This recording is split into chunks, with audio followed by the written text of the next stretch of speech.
Hey guys, this is Awesome John 22 coming today with another review. After taking a brief detour to look at Generations Leader Class Jetfire, we finally move on to what was originally going to be our next review, Generations Deluxe Class Chromia, a really nifty figure that reuses rather cleverly one of my favorite molds from back during Transformers Prime, but we'll get to that in a bit later. A great figure, I really love it, and I'm going to tell you why, as per usual.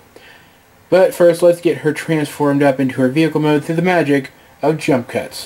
And here we have RC transformed up into her vehicle mode, and she's a frickin' light cycle.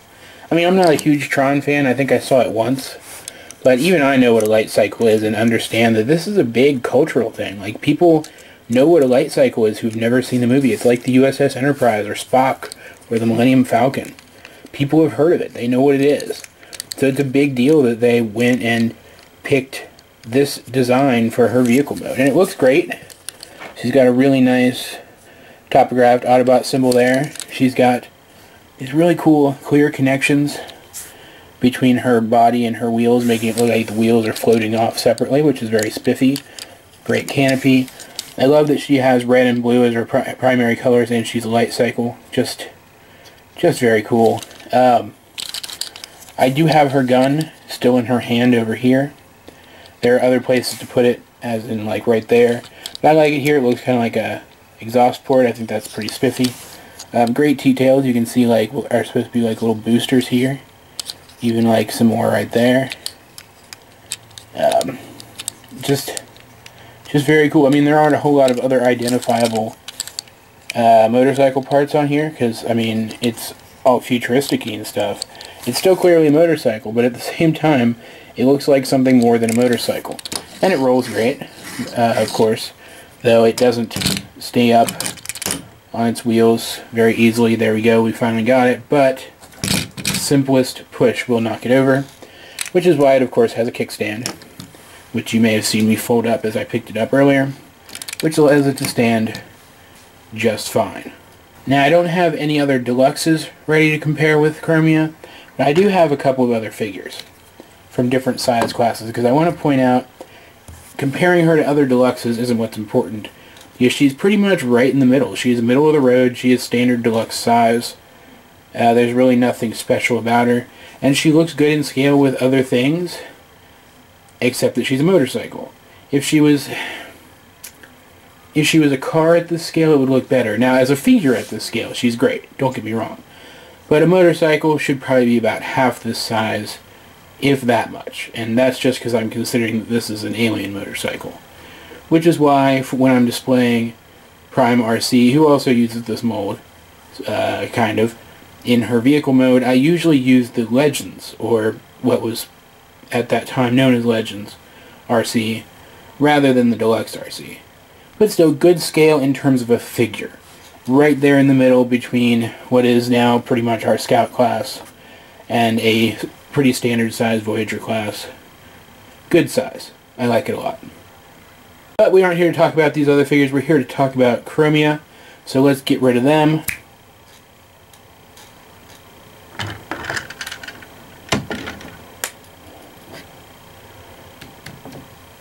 And move right into her transformation.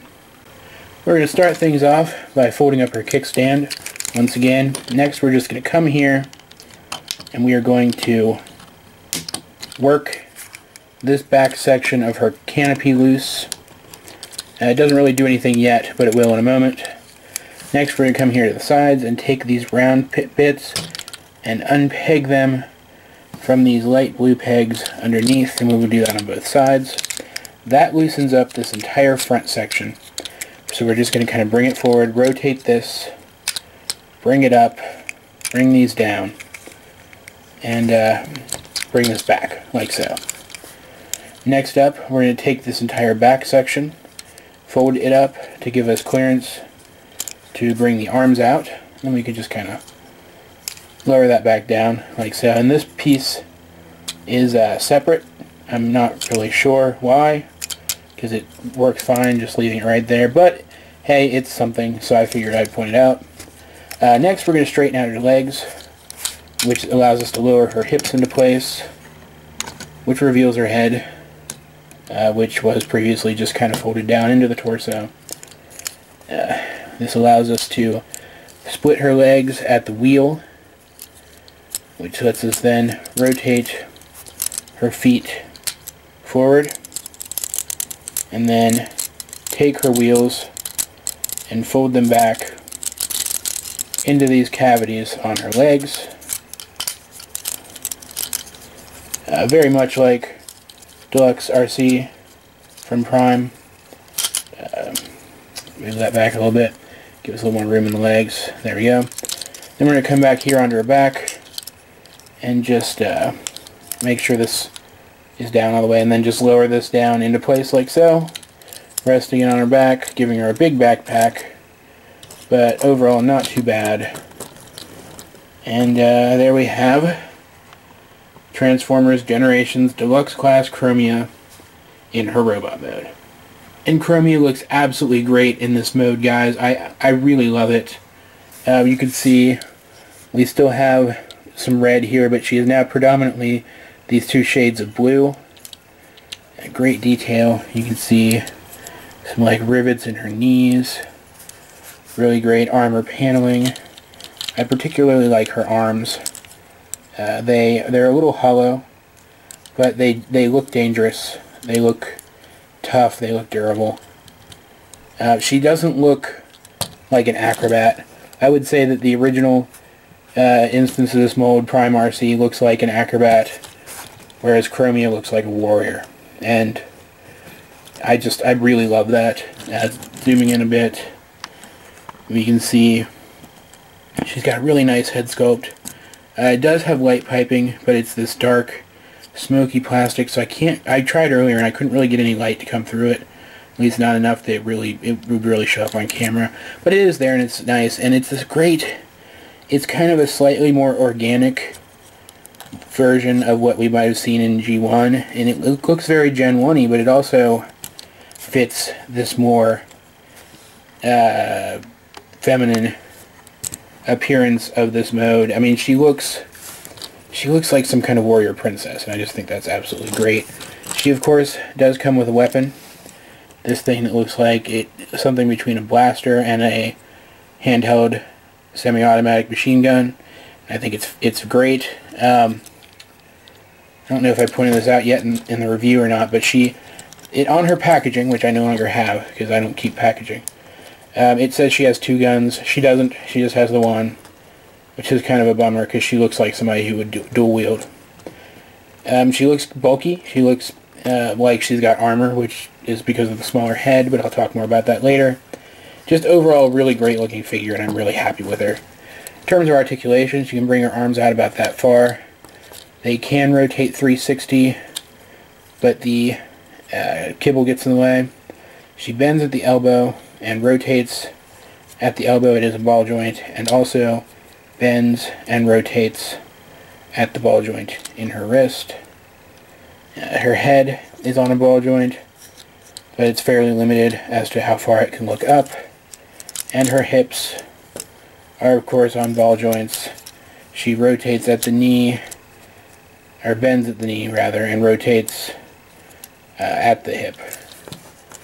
And, I mean, overall, pretty good. No waist articulation because of the head reveal gimmick. No real foot articulation because of the transformation. But especially in her arms, her articulation is more than acceptable. Definitely better than some other recent figures we've been getting. And here's the comparison that I think everyone's been waiting for in one way or another. The originator of the mold, Prime RC, versus Generations Chromia. And you can see some similarities here, but I just want to say right off the bat that despite sharing similarities between the two, despite being effectively the same mold, these figures are so different. You have different molding in the legs. You have additional pieces on the upper arms, entirely different lower arms, new heads. The backpack is strikingly different on Chromia, of course. The wheels are different, as I'm sure you've noticed at this point. Of course, the coloring is all different, but repaints are pretty common. Literally the only pieces that are the same between these two are the toes, the kickstands of all things, the upper legs, the hands, the torso, and this little arm that holds the wheel onto the back.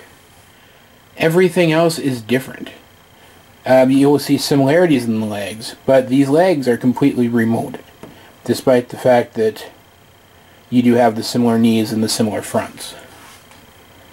There's not a whole lot here that actually says Prime RC, and while I may be in the minority saying this, but while I feel that Prime RC wears the mold better, I love what they did here, because you have Generations Chromia with the smaller head to suggest a more armored body with a completely different color scheme. It doesn't feel like it's the same mold, and I think that's absolutely fantastic. And a great way of reusing assets and saving cost. This is something that Hasbro should be doing more often. Overall, I really enjoy this figure. While Chromia isn't a character I particularly paid much attention to in the original show, I think she only popped up like once or twice, she's still an icon as she was one of the first female Transformers. And it's really nice that we finally have a version of her that fits in with the Classics / Universe / Generations line, especially one that looks this good. They could have really phoned it in and given us something a lot less interesting, but they ended up giving us a really nice figure, and I really appreciate that. I say she's a definite pickup. I'm not sure you're going to be able to find her retail anymore. She's been around for a while now, but it's definitely a possibility. Check it out, and she's not old enough yet that she should be super expensive online. Either way, it shouldn't be too difficult to find her. So I say go out and pick her up. She especially looks pretty nice next to RC and the next figure which we're going to be reviewing, which, yeah, we'll get to that later this week. And that's pretty much it for this video. I hope you guys enjoyed it, because I certainly enjoyed making it. Please help me out, like and subscribe, and leave a comment down below if you feel so inclined. In the description down below, you'll find links to all the things I'm working on, including a link to my still outdated collections video, but it is there. So check it out, and if you see anything in it that you'd like me to review, let me know, and I will see what I can do. This has been AwesomeJohn22, and I will talk to you guys later.